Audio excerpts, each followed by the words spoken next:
Thank you, Jesus. Thank you, Holy Spirit. స్తోత్రం.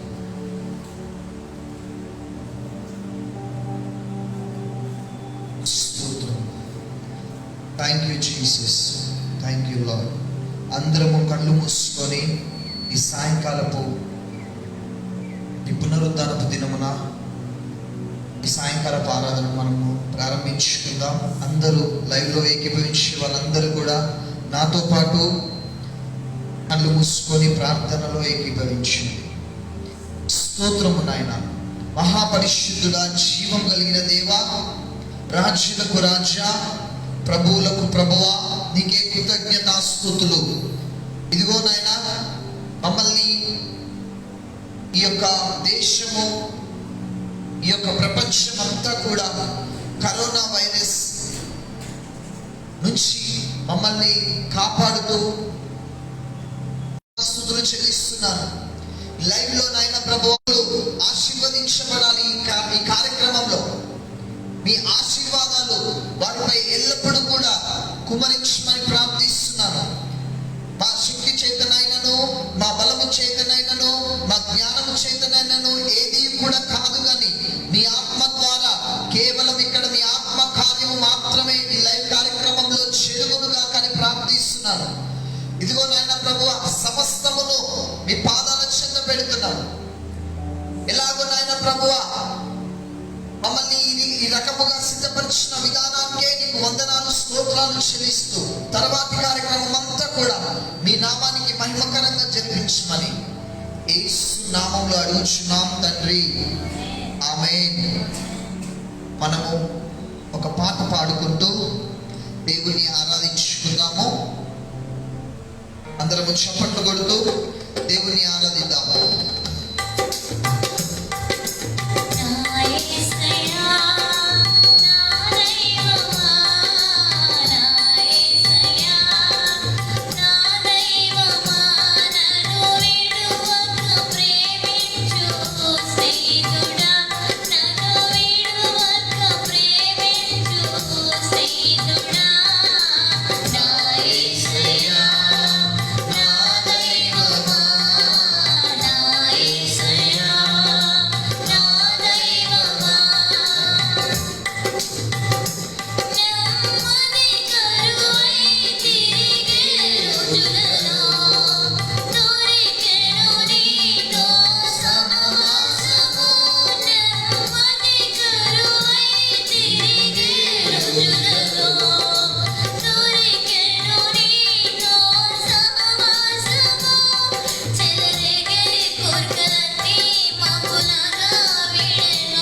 స్తోత్రాలు వందనాలు చెల్లిస్తున్నాను. ఎక్కడైతే నా నామమున ఇద్దరు లేక ముగ్గురు కూడి ఇందులో అక్కడ ఉంటానని వాగ్దానం చేసిన దేవుడు నీకు స్తోత్రాలు. ఇదిగో నాయనా, ఈ ఆరాధన అంతా కూడా ప్రభు మీకే సమర్పించుకుంటూ యేసు నామములో అడుగుచున్నాము తండ్రి, ఆమేన్. దేవుడు మనల్ని గడిచిన వారము ఆయన కృపారెక్కల చాటున ఆయన భద్రపరిచి మనల్ని సజీవ లెక్కలో ఉంచిన విధానాన్ని బట్టి దేవాది దేవుడికి మహిమ కలుగును గాక. మనము ఈ దినము వర్తమానంలోనికి వెళ్దాము. ఈ దిన అంశము కృతజ్ఞతాస్తుతులు చెల్లించుట, కృతజ్ఞతాస్తుతులు మరియు అర్పణ. హల్లెలూయా. మనము దేవుని చిత్తము నీ ఎడల ఏమున్నది అనేది ఒక ముఖ్యమైన విషయము. చాలా మందికి యేసు ప్రభువుని తెలుసుకున్నారు, ఆయనని సొంత రక్షకునిగా అంగీకరించిన తరువాత కొంతమంది జీవితాలు ఏమైపోతున్నాయో అర్థం కాదు. కొంతమంది ఎటు వెళ్తున్నారో, వారి ప్రయాణం ఎటు ఉంటుందో వారికి అర్థం కాలేని పరిస్థితి. కానీ నువ్వు జీవిస్తున్న ఈ జీవితంలో దేవుని చిత్తము ఒకటి దాగి ఉన్నది. అది నువ్వు ఒక క్రైస్తవునిగా ఈ దినము తెలుసుకోవాలి. అందరూ బైబిల్ గ్రంథం తెరిచినట్లయితే దెస్సలోనిక రాసిన మొదటి పత్రిక, దెస్సలోనిక రాసిన మొదటి పత్రిక 1వ అధ్యాయం, దెస్సలోనికి రాసిన మొదటి పత్రిక 5వ అధ్యాయం, దెస్సలోనికి రాసిన మొదటి పత్రిక 5వ అధ్యాయం 16వ వచనం. ప్రతి విషయమునందును కృతజ్ఞతాస్తుతులు చెల్లించుడి, ఇలాగు చేయుట యేసుక్రీస్తు నందు మీ విషయంలో దేవుని చిత్తము. మరి ఒకసారి చదువుతున్నాను. ప్రతి విషయమునందు కృతజ్ఞతాస్తుతులు చెల్లించుడి, ఇలాగు చేయుట యేసుక్రీస్తు నందు మీ విషయంలో దేవుని చిత్తము. హల్లెలూయా. దేవుని చిత్తము మీ విషయంలో దేవుని కృతజ్ఞతాస్తుతులు చెల్లించడం. హల్లెలూయా. ఈ కృతజ్ఞతాస్తుతులు అనేవి దేవుడు స్తుతుల మీద ఆసీనుడై ఉన్నవాడు. ఆయన పూజార్హుడు, స్తోత్రార్హుడు.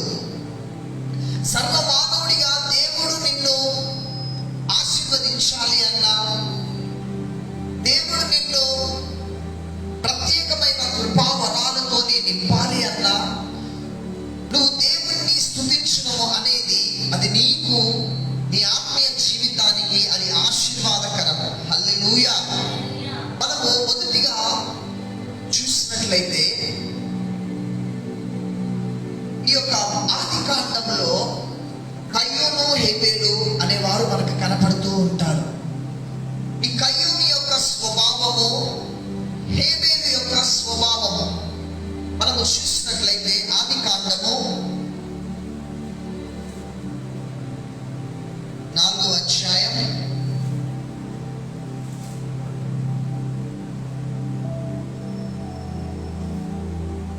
4వ అధ్యాయం 4వ వచనం నుంచి చదువుకుందాం. హేబేలు కూడా తన మందలో తొలుచున్న పుట్టిన వాటిలో క్రొవ్విన వాటిని కొన్ని తెచ్చెను. యెహోవా హేబేలును అతని అర్పణను లక్ష్యపెట్టును, కయ్యూనును అతని అర్పణను ఆయన లక్ష్యపెట్టలేదు. కాబట్టి కయ్యూనుకును మిక్కిలి కోపం వచ్చి అతడు తన ముఖము చిన్నబుచ్చుకొనగా, యెహోవా కయ్యూనుతో, నీకు కోపమేలా? ముఖం చిన్నబిచ్చుకున్నావేమి? నీవు సత్క్రియ చేసిన ఎడల తలనెత్తుకొనవా? సత్క్రియ చేయని ఎడల వాకిట పాపం పొంచియుండును. నీ ఎడల దానికి వాంఛ కలుగును, నీవు దాన్ని ఎరుదువనెను.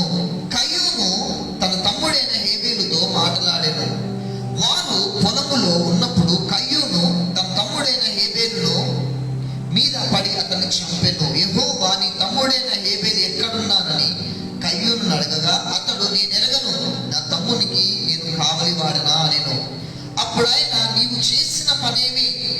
నీ తమ్ముని రక్తము యొక్క స్వరము నేలలో నుండి నాకు మొరపెట్టుచున్నది.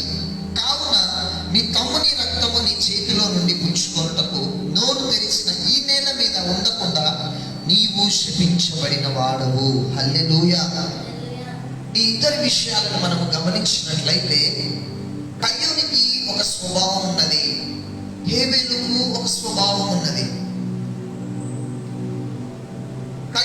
కయ్యూను దేవుని యొక్క సన్నిధిలోకి అర్పణను తెచ్చినాడు, హేబేలు దేవుని సన్నిధిలోకి అర్పణ తెచ్చినాడు. ఈ కయ్యూను అర్పణ దేవుడు స్వీకరించలేదు, ఈ హేబేలు అర్పణను దేవుడు స్వీకరించినాడు. దానికి గల కారణం ఏంటో మనం చూద్దాము. ఎందుకంటే కృతజ్ఞతాస్తుతులు మొదటిగా నువ్వు చెల్లించేటప్పుడు, దేవుని నువ్వు స్తుతించేటప్పుడు ఏ మనసుతోని స్తుతిస్తున్నావు అనేది దేవుడు చూస్తాడు. హల్లెలూయా.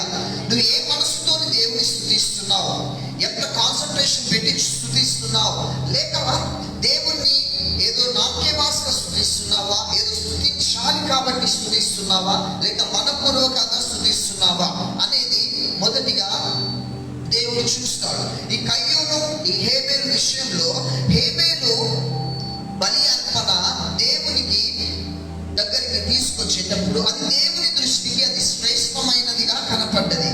ఎందుకంటే ఈ హేబేలులో ఏ చెడు స్వభావం కనపడలేదు. ఈ హేబేలు అర్పణ దేవుని దృష్టికి తెచ్చినప్పుడు అది మనపూర్వకంగా ఉన్నది, హృదయపూర్వకంగా ఉన్నది. ఆయన దేవుడు ప్రేమించి ఏ పాపము కూడా లేకుండా ఒక పరిశుద్ధముగా ఆ అర్పణ దేవుని దృష్టికి అది యోగ్యముగా ఉన్నది. హల్లెలూయా. అయితే ఈ యొక్క కయ్యూను మనసును దేవుడు చూస్తున్నాడు. ఈ కయ్యూను మనసు దేవుడు చూసినప్పుడు దేవునికి అది యోగ్యకరముగా కనిపించలేదు. చెప్పండి, దేవుని మహిమ పలుకుదాం. హల్లెలూయా. దేవుని దృష్టికి అది యోగ్యకరంగా కనిపించకపోయేసరికి దేవుడు కయ్యూను అర్పణ స్వీకరించలేదు. ఎందుకంటే ఈ కయ్యూని మనస్సులో చాలా చెడు స్వభావము, అతను గర్వాంధుడు, అతనిలో కుళ్ళు, కుతంత్రాలు, ద్వేషము, కోపము, క్రోధము, ఇవన్నీ స్వభావాలు కనబడ్డాయి. అందుకే దేవుడు కయ్యూని అర్పణ స్వీకరించలేదు. దేవునితోని అతను మాట్లాడినప్పుడే గర్వాంధుడే మాట్లాడినాడు. కానీ ఈ హేబేలు యొక్క స్వభావము ఆ విధంగా లేదు. దేవుని దృష్టికి ఈ హేబేలు నీతిమంతుడుగా ఉన్నాడు. అతని యొక్క అర్పణ దేవుడు స్వీకరించినాడు. నీ జీవితంలో కూడా నువ్వు కయ్యూని వలె ఉన్నావా, హేబేలు వలె ఉన్నావా? దేవుణ్ణి నువ్వు కృతజ్ఞతాస్తుతులు చెల్లించేటప్పుడు కానీ, దేవుని సన్నిధికి, దైవజనులకి, మందిరంలోనికి కానుక విషయంలో కావచ్చు, దేవుడు నీ జీవితంలో మేలు చేసిన దాన్ని బట్టి ఆ కృతజ్ఞత అర్పణ, ఆ కృతజ్ఞత స్తుతియాగము నువ్వు ఏ మనసుతోని చేస్తున్నావు? మనపూర్వకంగా చేస్తున్నావా? నువ్వు ఆత్మానుసారంగా చేస్తున్నావా? లేకపోతే ఏదో పెదవులతోని దేవుని స్తుతిస్తున్నావా? నువ్వు మందిరానికి వచ్చేటప్పుడు, దైవజనులకి కానుకనిచ్చేటప్పుడు ఏ మనసుతో ఇస్తున్నావు అనేది దేవుడు మొదటిగా చూస్తాడు. నువ్వు మనపూర్వకంగా ఇవ్వాలి. నువ్వు ఎంత కానుకలిచ్చినా, ఎన్ని ఆఫరింగ్స్ చేసినా, దేవుడు కోరుకునేది నీ మనస్సు ఏ విధముగా ఉన్నది, అది మనపూర్వకముగా ఉన్నదా? నువ్వు హృదయపూర్వకంగా దేవునికి అర్పణ ఇస్తున్నావా? హృదయపూర్వకంగా దేవునికి కృతజ్ఞతాస్తుతులు చెల్లిస్తున్నావా అన్న విషయము దేవుడు చూస్తాడు. చెప్పండి బట్టి దేవుని మహిమ పరుస్తాం. హల్లెలూయా. కాబట్టి దేవుడు కోరుకునేది నువ్వు హృదయపూర్వకంగా ఆయనకి అర్పణ ఇవ్వడం. దేవుడు కోరుకునేది కృతజ్ఞతాస్తుతులు మనపూర్వకంగా చెల్లించడం. చూడండి, ఒక యవనస్తుడు బైబిల్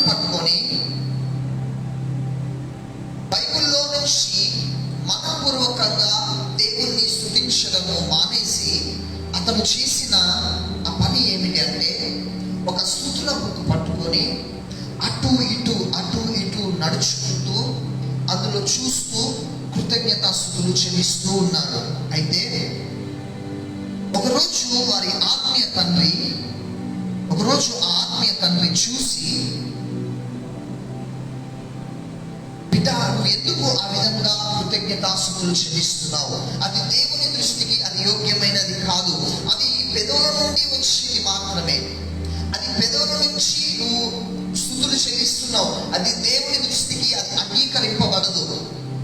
నీవు దేవుణ్ణి స్తుతించాలి అంటే మోకరించి రెండు చేతులు పైకెత్తి కళ్ళు మూసుకొని దేవుడు నీ జీవితంలో ఏ కార్యాలు చేసినాడో, దేవుడు నిన్ను ఏ విధముగా హెచ్చించినాడో అవన్నీ కూడా జ్ఞాపకం చేసుకొని దేవుణ్ణి స్తుతించడానికి నువ్వు ఇష్టపడు. అది బహుబలము కలిగినదై ఉండును. హల్లెలూయా. అది దేవుడు కోరుకునే స్తుతి అర్పణ, అది దేవుడు కోరుకునే స్తుతి యాగము. అందుకే ఈ కయ్యూని అర్పణనేమో మనపూర్వకంగా లేదు, ఈ హేబేలు అర్పణ మనపూర్వకముగా ఉన్నది. కాబట్టి దేవుడు హేబేలు అర్పణను స్వీకరించినాడు. వీటన్నిటిలో శ్రేష్టమైనది ఏంటో మనం ఇంకా చూద్దాము. సమూయేలు రాసిన మొదటి గ్రంథం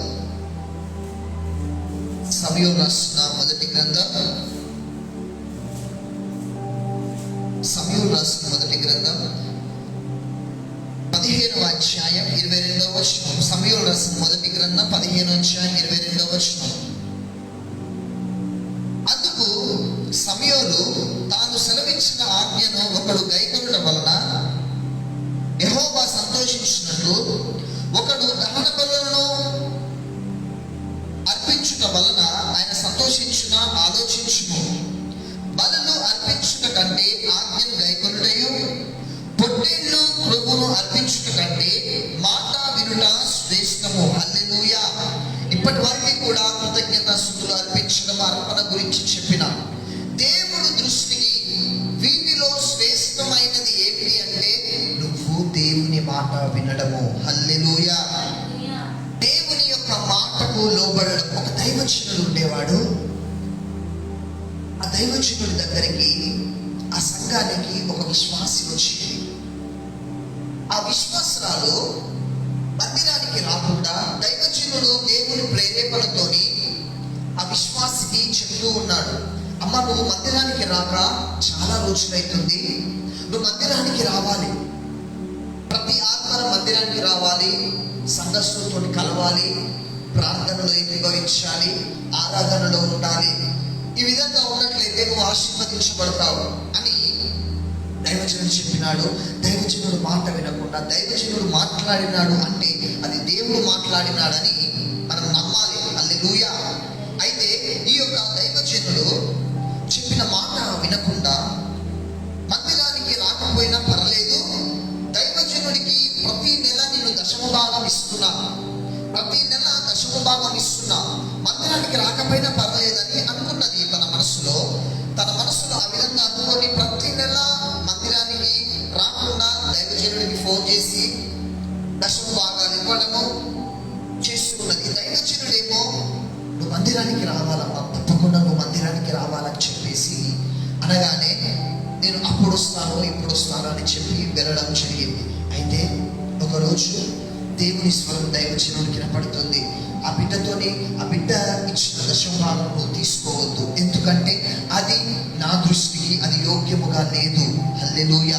ఎందుకు అంటే ఇక్కడ బైబిల్ వాక్యం సెలవిస్తుంది, బలులు అర్పించుట కంటే ఆజ్ఞని గైకొనుటయు, పొట్టేలు కొవ్వును అర్పించుట కంటే మాట వినుట శ్రేష్టము. ఇదే దేవుడు చెప్తున్నాడు. మాట వినడం అనేది శ్రేష్టము. నువ్వు ఎంత దశమ భాగములు ఇచ్చి మందిరానికి రాకుండా ప్రార్థన చేయకుండా దేవుడు దీవిస్తాలే అని అనుకోవడము తప్పు, చాలా తప్పు దేవుని దృష్టికి. నువ్వు మందిరానికి రావడము, ప్రతి నెల 10వ వంతు మందిరపు నిధుల్లోనికి తీసుకొని రావడము అది దేవుని దృష్టికి యోగ్యము.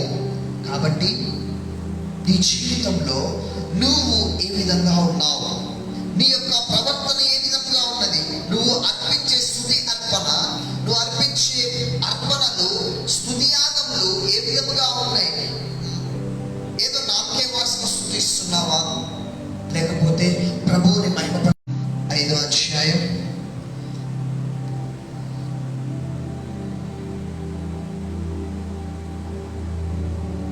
20-21 వచనాలు. మన ప్రభువైన యేసుక్రీస్తు పేరున సమస్తమును గూర్చి తండ్రి అయిన దేవునికి ఎల్లప్పుడూ కృతజ్ఞతాస్తుతులు చెల్లించుచు క్రీస్తునందలి భయముతోనూ ఒకరికొకడు లోబడి ఉండుడి. మరొకసారి చదువుతున్నాను. మన ప్రభువైన యేసుక్రీస్తు పేరున సమస్తమును గురించి తండ్రి అయిన దేవునికి ఎల్లప్పుడూ కృతజ్ఞతాస్తుతులు చెల్లించాలి. హల్లెలూయా, హల్లెలూయా. ఎల్లప్పుడూ కూడా నీ జీవితము అంతా కూడా నువ్వు దేవుని జీవితంలో చేసిన ప్రతి చిన్న కార్యమైనా కావచ్చు, అది పెద్ద కార్యమైనా కావచ్చు, నీ నోట్లో ఎప్పుడు కూడా దేవుణ్ణి స్తుతించే అనుభవము కలిగి ఉండాలి. ఆమేన్. ఎప్పుడు కూడా యేసయ్యని స్తుతించడం దేవుడు నీకు నేర్పించి అదొకటే. స్తోత్రము స్తోత్రము అది మనపూర్వకంగా హృదయపూర్వకంగా నువ్వు ఎప్పుడైతే స్తుతిస్తావో నీకు అనారోగ్యం ఉంటే దేవుడు వెంటనే స్వస్థపరుస్తాడు. దేవుడు ఏమనుకుంటాడో తెలుసా? నా బిడ్డ అంత మనపూర్వకంగా స్తుతిస్తుంది కదా, నా బిడ్డ అనారోగ్యంతో బాధపడుతుంది, నేను ఇప్పుడే నేను ముట్టి స్వస్థపరుస్తాను. నా బిడ్డ ఆ విధముగా నన్ను స్తుతిస్తుంది కదా, నా బిడ్డకి ఆర్థిక ఇబ్బందులు ఉన్నాయి, తక్షణమే నేను తీసివేస్తాను అనుకుంటాడు యేసయ్య. నా బిడ్డ అన్ని అప్పులలో వివాహం కాకుండా సతమతమైపోయింది, అయినను కూడా నన్ను స్తుతిస్తుంది కదా నా బిడ్డ, నేను తక్షణమే వారి జీవితంలో నేను కార్యము చేస్తానని దేవుడు అనుకుంటాడు. బిడ్డ నువ్వు ఎప్పుడు అనుకుంటాడంటే ఆయనని మనపూర్వకముగా స్తుతించినప్పుడు, ఆయనను మనపూర్వకముగా ఆరాధించినప్పుడు, మనపూర్వకముగా ఆయనని కొనియాడినప్పుడు. అందుకే దేవుడి వాక్యం సెలవిస్తుంది, నన్ను ఆరాధించువాడు ఆత్మతోనూ సత్యముతోనూ ఆరాధించను, పూర్ణ మనసుతోనూ పూర్ణ ఆత్మతోనూ నన్ను ఆరాధించగలను. నువ్వు పూర్ణ మనసుతోనూ పూర్ణ ఆత్మతోనూ నన్ను వెతికిన ఎడల నేను వారికి ప్రత్యక్షమవును. హల్లెలూయా. కాబట్టి నీ జీవితంలో నువ్వు ఏ పరిస్థితుల్లో గుండా ఉండొచ్చు, నీ పరిస్థితులు అన్నీ కూడా మర్చిపోయి నువ్వు దేవుని స్తుతించే అనుభవం నీకున్నదా? భయపడకు. దేవుడు నిన్ను గొప్ప ఉన్నతమైన స్థానంలో నిలబడతాడు. ఎందుకంటే నువ్వు దేవుని స్తుతించే అనుభవం నీకున్నది. నీకున్న సమస్యలు మర్చిపోయి, నీకున్న ఆర్థిక ఇబ్బందులు మర్చిపోయి, అనారోగ్య సమస్యలు మర్చిపోయి నువ్వు దేవుణ్ణి స్తుతించగలుగుతున్నావు, దేవుణ్ణి మనపూర్వకంగా స్తుతించగలుగుతున్నావు అంటే నీవు గొప్ప ధన్యురాలువి. హల్లెలూయా. దేవుని యొక్క కార్యము నీ ఎడల ఆయన నెరవేర్చుకోబోతున్నాడు. దేవుడు నిన్ను స్వస్థపరచబోతున్నాడు. ఆమేన్. దేవుడు నీ ఆర్థిక ఇబ్బందులు, అప్పుల సమస్యలన్నీ కూడా ఆయన తుడిచివేయబోతున్నాడు. ఏ విషయంలోనైతే, దేని గురించి అయితే నువ్వు ఎదురు చూస్తున్నావో అది దేవుడు నీకు అనుగ్రహించబోతున్నాడు, అది నీకు ఇవ్వబోతున్నాడు. ఎందుకంటే నీ పెదవులు దేవుణ్ణి స్తుతిస్తున్నాయి కాబట్టి దేవుడు నీ జీవితంలో అటువంటి కార్యం చేయబోతున్నాడు. ఒకవేళ నువ్వు దురాత్మలతో పీడింపబడ్డావేమో, ఇంకా ఆయా రకరకాల సమస్యలతోని ఇబ్బందులు పడుతున్నావేమో, ఈ సేవ గురించి ఆలోచిస్తున్నావేమో, ఎన్ని ఆలోచనలు నీకున్నా, ఎన్ని బాధలు నీకున్నా, నువ్వు ప్రార్థనలో ఉన్నప్పుడు యేసయ్యా నీకు స్తోత్రం అని ఎప్పుడైతే ఒక్క మాట మనపూర్వకంగా అంటావో తక్షణమే దేవుడు అన్ని కూడా తొలగించి శక్తివంతుడు ఆయన. హల్లెలూయా. నమ్మిన వారు చప్పట్లు కొట్టి దేవుని మహిమపరుద్దాం. కాబట్టి నీ యొక్క జీవితంలో ఆయనని స్తుతించడానికి సిద్ధపడు. ఆ స్తుతి అర్పణ అనేది అది పెదవుల నుంచి రాకూడదు బిడ్డ, మనపూర్వకంగా ఆయనను స్తుతించాలి. ఆయనకి దేవునికి మందిరపు నిధుల్లోనికి తీసుకొచ్చి కానుక కూడా ఏదో వారి పక్కన వారు ఇస్తున్నారని నువ్వు ఇవ్వడం కాదు, నువ్వే మనసులో ఇస్తున్నావో దేవుడు చూస్తున్నాడు. మనపూర్వకంగా ఇచ్చినట్లయితే దేవుడు నిన్ను దీవించి ఆశీర్వదించి అంచెలంచెలుగా గొప్ప ఉన్నతమైన స్థానంలో ఆయన నిలబెట్టడానికి సమర్థుడు. అందరూ కళ్ళు మూసుకొని నాతో పాటు ప్రార్థనలో ఏకీభవించు. స్తోత్రమునైనా మహాపరిశుద్ధుడా, ప్రేమ కలిగిన తండ్రి, నీకు వందనాలు. ఈ వర్తమానంలో నుంచి బిడ్డలతోని మీరు మాట్లాడిన విధానాన్ని బట్టి నీకు వందనాలు. ఇదిగో నాయన, ఈ బిడ్డలు నిన్ను హృదయపూర్వకంగా స్తుతించే వారిగా ఉండాలేసయ్యా. ఇదిగో నాయన ప్రభువా, ఈ బిడ్డలు నిన్ను మనపూర్వకంగా నిన్ను ఆరాధించే వారిగా, నీకు ఇచ్చే ఆ అర్పణ, నీకు ఇచ్చే ఆ యొక్క మనసు కావచ్చు, తన ఆస్తిలో 10వ భాగం కావచ్చు, ఇదిగో నాయన ప్రభువా, ఉద్యోగం జీతంలో 1/10 భాగం కావచ్చు, వారు మనపూర్వకంగా ఇచ్చే బిడ్డలుగా వారిని దీవించండి ప్రభువా. వారి జీవితం అంతా కూడా ఆనందకరముగా ఆశీర్వాదకరముగా ఉంచమని ప్రార్థిస్తున్నాను. ఈ లైవ్లో ఎంతమంది అయితే ఏకీభవిస్తున్నారో ప్రభువా, ఒకవేళ వారికి అనారోగ్య సమస్యలు ఉన్నాయా, వారిని తాకి ఇప్పుడే ముట్టి స్వస్థపరచండి ప్రభువా. వారిలో ఉన్న ప్రతి అనారోగ్యము ఇప్పుడే యేసు నామములో నేను కొట్టివేస్తున్నాను నాయన.